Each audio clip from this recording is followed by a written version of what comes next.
Good afternoon, everybody. Welcome to the Friday, October 24th, 2025 edition of Douglas Now Live. I'm Robert Preston Jr. We are in our Douglas Now Live studios here, located on West Walker Street in Douglas. We do not typically do Douglas Now Live videos on Friday. However, as I have said before, we reserve the right to utilize our studio whenever we have something that warrants a discussion. We typically try to do these things on Tuesdays and Thursdays, but occasionally we will alter our schedule in the event of breaking news. And what we have here today is one sort of breaking story, something I want to make everyone aware of. We just posted a couple of stories about this on Douglas Now a few minutes ago, but I would like to get this to a wider audience over the next couple of hours. I think this is an important story that we need to discuss. And then I want to talk a few minutes about the FBI's indictment of several individuals, a number of individuals, a couple of dozen of individuals, related to yet another professional sports gambling scandal. And this is something that interests me on a number of different levels. So I want to spend a few minutes talking about it. The prevalence of gambling, now that it has been quote unquote legalized, really has a negative effect on sports, on how we consume sports and how we enjoy sports. And we see, once again, another significant scandal that has implicated some people at the highest levels of professional sports, and it bears or it brings to mind a lot of questions that need to be asked. And I want to spend a few minutes discussing that because I'll go ahead and tell you, I'm not a gambler. And the prevalence of gambling money in athletics at all levels is significant. Now, it is Friday in late October, so normally we would be talking about football, and we are, but football of another kind, the football that they prefer across the pond. Let's talk about soccer. Last week, we were on championship watch because the CCA Lady Patriots were in the state tournament and were playing for their second consecutive state championship, which they did, in fact, win on Saturday. We have another championship weekend. This weekend, it is taking place here in Douglas and Coffee County on the campus of South Georgia State College, right there in the middle of town. At noon tomorrow, the South Georgia State College Hawks will take on the Gordon State College Highlanders from up in Barnesville for the GCAA, that is the Georgia Collegiate Athletic Association, the conference in which all of South Georgia State College's sports play, the GCAA Soccer Championship. Now, as we have discussed, this is essentially a state championship, right? Because all of the schools, all of the junior colleges in our conference are in Georgia. So this is a conference championship. This is also a de facto state championship. So we were waiting on a state title last weekend. We have an opportunity to win another state title this weekend. Now, the Hawks and the Highlanders are the top two teams in the conference. Hawks ranked number 1, Highlanders ranked number 2. They have played each other twice this year, and they have split. Both games. On September 26th, Gordon defeated SGSC 2-0 here in Douglas, and then earlier this month on October 15th, we went up to Barnesville and played up there and won 3-1. So we're 1-1 on the season with Gordon. And the visiting team has won both games. So we want home field advantage. We want to play on our field in front of our fans in our community. But thus far this season, the visiting team has won. Now, the state tournament has been underway now for for a couple of days. So here's how we got here. On Tuesday, Gordon defeated Georgia Military 3-0 in one of our semifinal games. South Georgia State defeated Central Georgia Tech 3-0 in the other semifinal matchup against Central Georgia Tech. Nandy Carpenter, Ansley Hernandez, and Andrea Kova scored goals. Kova's goal came on a penalty kick. Our picture here that we have on the desk is of Ansley Hernandez, and this is a picture from a game earlier this month in Daytona Beach, when the Hawks traveled down there to face the nation's number 1 ranked team, the Daytona State College. So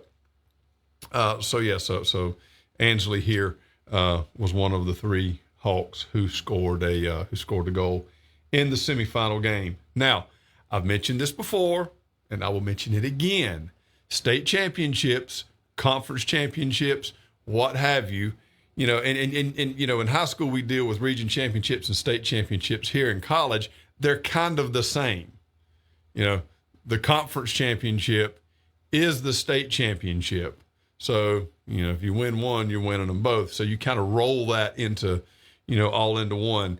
And it's a really big deal. And it doesn't matter what level you're playing. You know, if you're in college, if you're in high school, if you're in middle school or what have you, any championship that you win is a big one. But here at the collegiate level, this is a significant event. It's a significant accomplishment to be here. And the Hawks have been the number 1 team most of the season, if not all of the season. And we hope that they will continue that tomorrow. Now, after tomorrow's game, whoever wins continues their season. All right, the winner advances to the district tournament, which will include teams from Georgia, Florida, and South Carolina. That the district tournament will be held in South Carolina. Then the winner of that tournament will advance to the national tournament. So there is, in fact, a potential berth in the national tournament on the line, and it begins tomorrow at noon. So again, and these games, you know, are not terribly long, so it's not a huge time investment. It's right in the middle of town. It should be beautiful weather tomorrow. So if you're out and about, go support the Hawks. Go out there and watch this, and you have an opportunity to see something. You know, I say it's something special.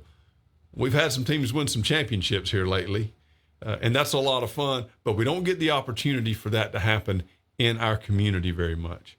So tomorrow here in Douglas, the South Georgia State Hawks women's soccer team is hosting a championship game, 1 game, finals of the state tournament, winner take all against the Gordon State College Highlanders.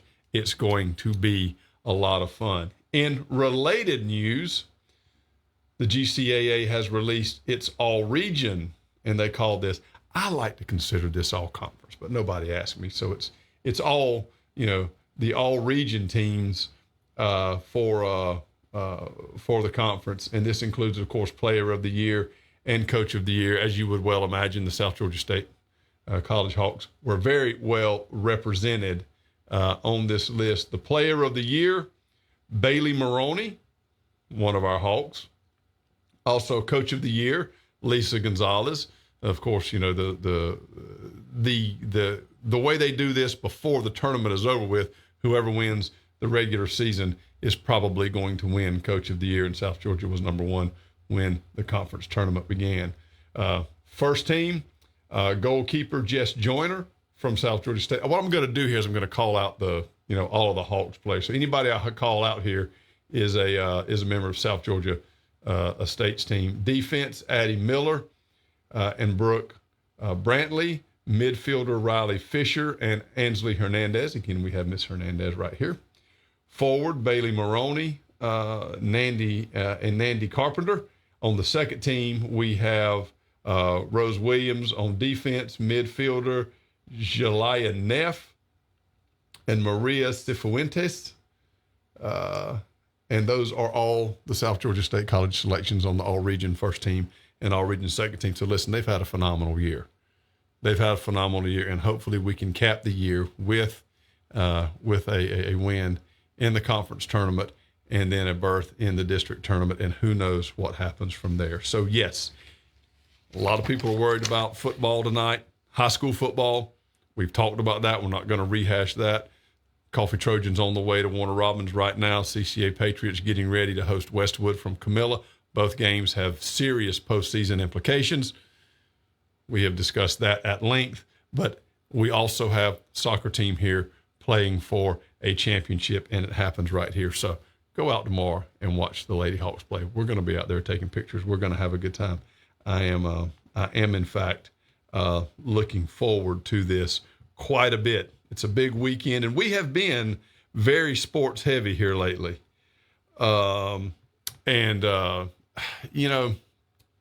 We get a little criticism sometimes, particularly this time of the year, because we have so much sports, but it's a lot happening. And as we talked about last week, when we are discussing sports, we're talking about people's triumphs. We're talking about successes. We're talking about positive things for the most part. When we're dealing with other stuff, it's a little bit negative. Now, speaking of that, what we're about to get into is a sports story, but it's not very positive because we have some arrests in the world of sports related to yet another sports gambling scandal. And I find this story very, very interesting on a number of different levels. Probably this year, I really began to think about the influx, the infiltration, the prevalence, whatever words you want to use, of legalized gambling in the world of sports. And the reason I got to think about it, first of all, I am not a gambler. I do not know how to gamble. I do not know how to play cards. I have never played a hand of poker in my life. I've never played a slot machine. I don't know how to shuffle a deck of cards. My experience playing cards is Uno as a kid. And the reason why is growing up, whatever I heard about gambling, whatever I was exposed to was always negative. I always heard about people losing money, about people getting into trouble because of gambling. So I've always stayed away from it. Now, I haven't always stayed away from everything that could have negative consequences, but I have stayed away from gambling. I don't know how to do it. Every once in a while, every once in a blue moon, I'll buy a lottery ticket if I have a couple of dollars. Never won anything in the lottery. Don't play enough to win anything. When I say, I may buy 10 or 12 tickets a year. Usually, around Christmas time, some members of our family will use lottery tickets as stocking stuffer. So, we'll play a little bit around then. But that's the extent of gambling. And I certainly do not gamble on sports. I'm a sports fan. I enjoy it. I enjoy most of our major professional sports and watch them with different levels, with varying levels of interest throughout their respective seasons. But I have never, not once, placed a bet on a game. Even when I play golf, the rare occasions that I go out and play golf, I do not bet then. And one of the reasons why I don't bet playing golf is because I'm a wretched golfer, and I'm certainly not betting on me to do anything well on the course. But when you look at golf, when you look at our interest in sports, it is all deeply tied to gambling. Now, the story that broke yesterday is associated with the NBA, with the National Basketball Association. The number one sports league in the United States is, of course, the NFL. And the reason that the NFL is the number one sports league in the country is because of gambling. And a large portion of that is related to fantasy football. Once again, I have never played fantasy football. I remember when I first started hearing about fantasy years and years ago when they were originally called rotisserie leagues. I didn't quite understand what it was. I've learned a little bit about it over the years, but I don't participate in fantasy football, have no desire to participate in it, have zero interest in it. But the growth of fantasy football leagues is ultimately what put the National Football League over the top as the nation's number one sports league. Gambling has always been a problem for professional sports, always has been. And when you think about gambling in sports, there's probably two incidents that come to mind, at least for the casual fan like myself. The first one, of course, is the Black Sox scandal, the 1919 World Series, Shoeless Joe Jackson, all that. Of course, a lot of that is helped out by Hollywood and some movies. I've listened to several different podcasts on the Black Sox scandal, and I have not come up with any definitive opinion, understanding, conclusion, what have you, on exactly who did what and who was at fault. All right. There is equally compelling evidence that says that Shoeless Joe Jackson was very much a part of it. There's also equally compelling evidence that says he was not. So, again, I'm not sure that we will ever find out the truth to that. People have their own opinions. But there's that, and then, of course, the Pete Rose scandal. But there are a lot of others. In 1946, there was a hockey scandal. 1948, another hockey scandal. Billy Taylor and Don Gallagher, I believe that's how you say his name, were issued lifetime bans for betting on games. You've got 1951. You've got a college basketball betting scandal. 1980, you've got some. I believe this is soccer. It happened in Italy. 1981. This is interesting. Now, I listened to a podcast on this. Boston College basketball player Rick Kuhn and 4 others, including mobster Jimmy Burke, were convicted of conspiring to fix basketball games in the 1978-1979 season. That's a fascinating story. 1985, another college basketball scandal at Tulane. Then, of course, 89 was Pete Rose.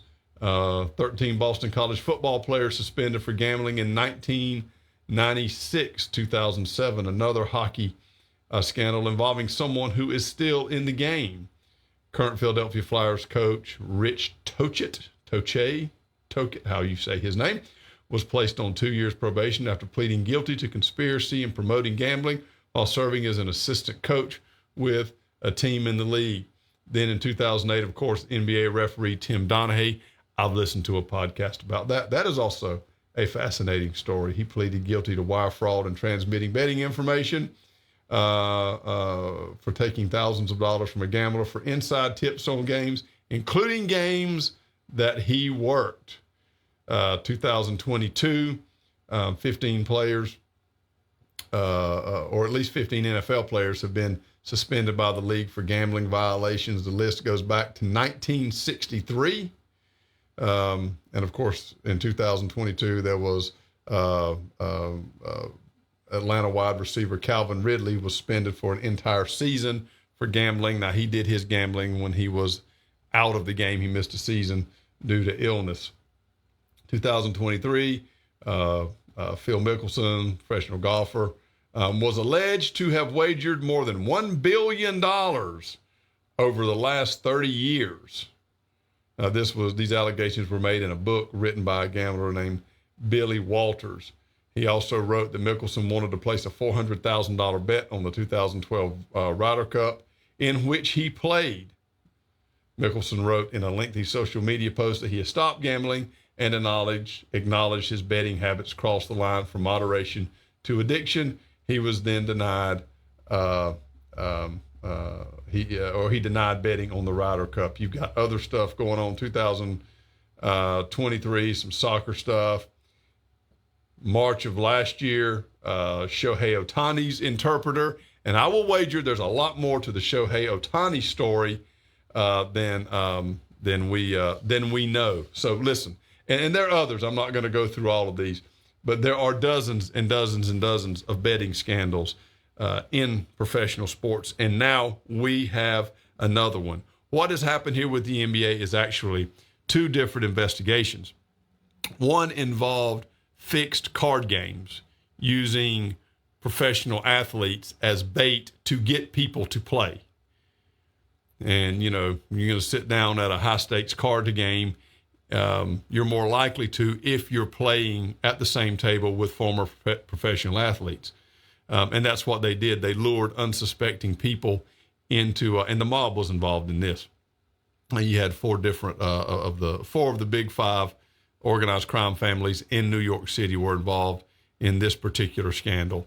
And this is where Chauncey Billups, the NBA Hall of Famer, coach of the Portland Trail Blazers, I believe, this is where he came in. He was one of those used to get people to come in and sit down and play cards. But once they sat down at the card table, they had a number of high-tech features that read cards and kept track of what people's hands were, so that those who were sitting down with the pros would lose. And people who played in these games lost over $7 million collectively during the course of this particular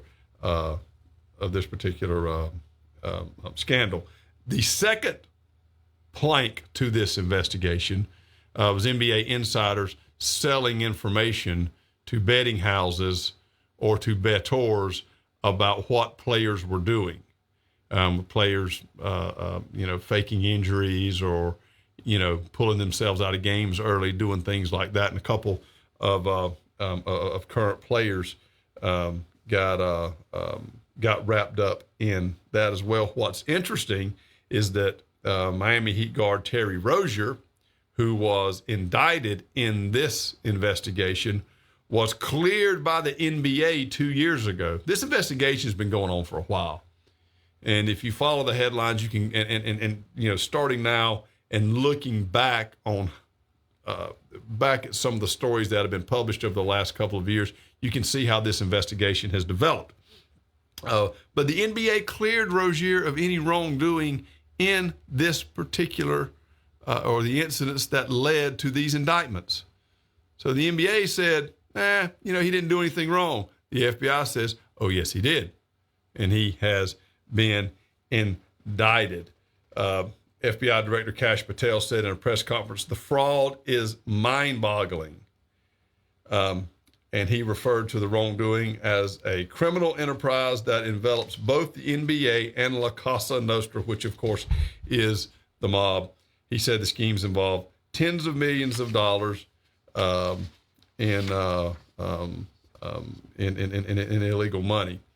So, listen, what does all this mean ultimately?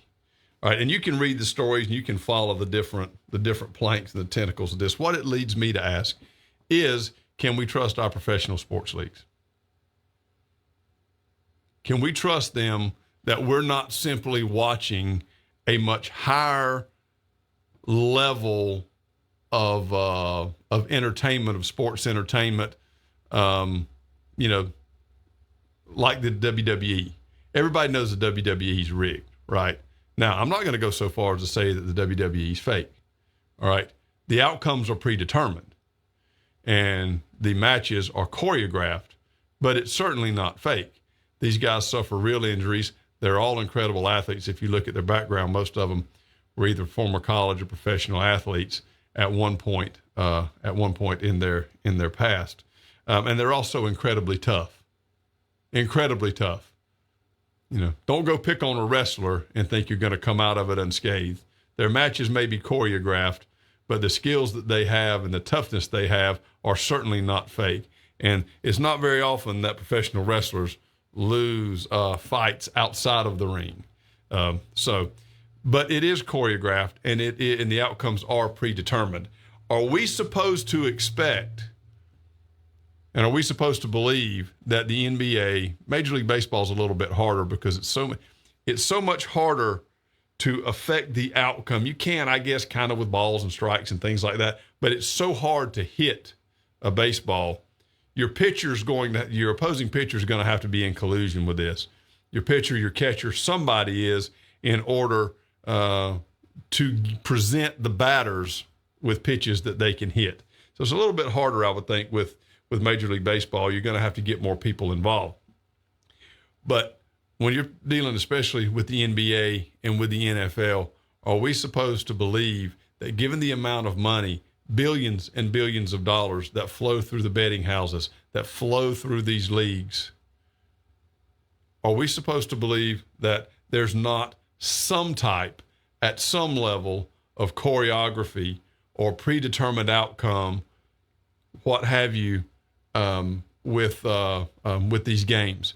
Now, I haven't done a deep dive into this, and it's a little bit above my pay grade, But in researching some of our material here, those who have looked at this say that if you follow the outcome of games, the scores, the trends of the game, it changes once betting was legalized. And I'm talking about, the DraftKings of the world and those types of betting houses and betting apps, that once it became widespread, if you look at the scores, the lead changes, things like that, it takes on a very different look, and the sports world gains a different landscape when that happens. Now, I'm not prepared to say that it's all choreographed and all the outcomes are predetermined, but anytime you have a significant amount of money that weasels its way into any activity, any occupation, anything, that occupation or activity changes. All right? Money corrupts, whether you're talking about politics, you're talking about business, or you're talking about sports. So, while I'm not quite ready to say that all of these are, that the entire leagues are corrupt top to bottom, I am also not prepared to sit here and say that there is not an effect on our sports and on the outcome of games and on, if for no other reason, the scores themselves and the strategies and the processes that coaches go through to call plays and build their game plans, particularly in-game game plans, those adjustments that coaches like to talk about, how you make adjustments in-game based upon the betting line and based upon what's happening with the sports books. All of it has an effect. And to me, it makes the sports that we enjoy a lot less trustworthy than they were. And every time and did we think this was not going to happen? Did we think that legalizing gambling would end the negative influence of gambling in sport? And the answer, of course, is no. This was bound to happen. This has been happening. It's been happening since the 1920s. It's going to continue to happen. All right? And and on one level, it's absolutely infuriating when you have the baseball writers stand up and beat themselves about the chest about the purity of the game, the integrity of the game, and a gambler and a cheater like Pete Rose, should be banned for life and never be in the Hall of Fame. And then here we are a few years later, and Major League Baseball, with every other sports league, opens the doors to gambling and welcomes not only the presence of gamblers, but the money that it brings in. Look at ESPN. They do segments on how to gamble, how to wager your bets, what to look for, all sponsored by DraftKings or FanDuel or whatever it is. They target young men, the most vulnerable audience, and I would wager, we talk about gateway drugs, that there are, in the world of illegal drugs, there are some substances that lead to more serious drug abuse. Starting with fantasy football, your local fantasy league with your buddies, going from, starting there, that opens the doors to more insidious forms of gambling and ultimately can lead to significant problems down the line. The sports books know this. The sports leagues know this. The networks know this, and they continue to do it. They continue to welcome these businesses and these enterprises into their programming and into the sports that we enjoy and that causes problems. And you're looking, you've got what, 4 of the 5 mafia families involved here. You got the mafia involved. You've got the NBA involved. It is absolutely phenomenal what has happened. I was looking for this. The Bonanno family, the Gambinos, the Genovese family, and the Lucchese crime families are those that are involved. And if you're getting involved with any enterprise that brings the mafia in, you're making a deal with the devil. on the highest level and of the highest order. All right. And ultimately, when you get into gambling, you've got to realize this, and maybe I understood this. I didn't quite know that this is what it was, but the house is always going to win. Every bet, every wager, every line is tilted to the house. You may win a little bit. You may get lucky.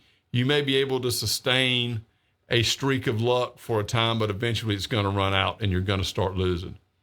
And at the end of the day, when it's all said and done, the house is not going to lose.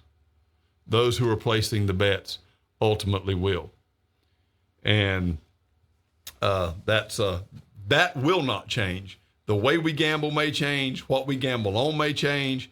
How we gamble may change. But the fact that the house is going to win will never change. All right? And if you gamble enough, you're going to lose, and you're going to get into a significant amount of trouble. We're seeing that yet once again. We talk a lot about sports. Listen, I'm going to go ahead and tell you something. It's not just professional leagues. It's not just college leagues. It would probably appall me to know how much money has been wagered on high school football games in our area tonight. It is not an exaggeration to say that tens of thousands of dollars have been placed probably just on individual games, on individual high school games. I would shudder to think at how much people have bet on the Coffee Veterans game tonight. And it's not just because it's Coffee Veterans, it's every week. Every week people bet. They bet a lot of money, hundreds of dollars, thousands of dollars on these games. All right. Betting is ingrained in the sports culture. And when you welcome it into the level that we have now with the DraftKings and with all this other stuff, it takes on a very, very insidious nature, and it does corrupt the integrity of the sport. It corrupts the integrity of our families. It corrupts the integrity of our leagues and the organizations and the coverage and the coaching and everything else. All right? It does. And we're not long. You can mark my words. I hope this doesn't happen. I hope I'm wrong on this. But there's going to come a time in the not too distant future where an athlete is going to suffer a significant injury, if not lose his or her life, at the hands of a bettor that lost a significant amount of money because of a drop pass, a fumble, a strikeout, an unforced error playing tennis, something like that. If you could talk to professional athletes, you would see that they already get threatened quite a bit, especially through electronic media. They get threatened. Their families get threatened. Everyone gets threatened when bettors lose. But there's going to come a time when there's going to be a significant incident, if not a death, over something like this. I hope I'm wrong, but I don't think I am, and I'm not the only person who thinks that. So this NBA investigation is going to continue to materialize. It's going to continue to develop. And if you're a sports fan, particularly if you are a non-gambling sports fan like I am, this should be a significant cause of concern to you, because it has the potential to affect our sports it's already affected our sports in an irreparable way. But can I sit here and say that the influx of gambling money, of betting money, does not affect the integrity of the sports that we enjoy? I'm not here to say that everything is predetermined, that there's a smoke-filled room where, NFL executives, NBA executives, whoever sit around and go ahead and determine who's going to win, who's going to make the finals, and who's going to be the champion. Am I prepared to say that? No. But do I think that the billions of dollars flowing through our professional sports leagues don't affect the integrity of the game, the outcome of the game, and the strategy of the game? Absolutely it does. And it's only going to get worse. Thank you again for tuning in. A little bit of a different discussion than we normally have. One of the things I want to do every show, let's take a look at our tower cam. Not a cloud in the sky. Beautiful Friday afternoon. It's going to be a great night for high school football. CCA Patriots, 7:30, playing Westwood out of Camilla. Playoff implications, serious playoff implications. And if you're able to and you want to take the trip back up I-75, Coffee Trojans playing the Veterans Warhawks in Warner Robins tonight. Again, Coffee is favored in that game, but playoff implications there as well. And tomorrow, championship watch, South Georgia State College Hawks facing the Gordon State College Highlanders at noon on the South Georgia State College soccer field, with the Georgia Collegiate Athletic Association championship on the line, a conference/state title, 2 weeks in a row, 2 state championship watches. We love it. Go Hawks. Y'all bring home the plaque and then go ahead and take care of business at the district tournament up in South Carolina. Y'all have a wonderful, wonderful Friday, a wonderful, wonderful weekend. We will see you on Tuesday, unless something breaks between now and then, and we need to reconvene here in the Douglas Now Live studios. Y'all have a good weekend. We'll see you next time.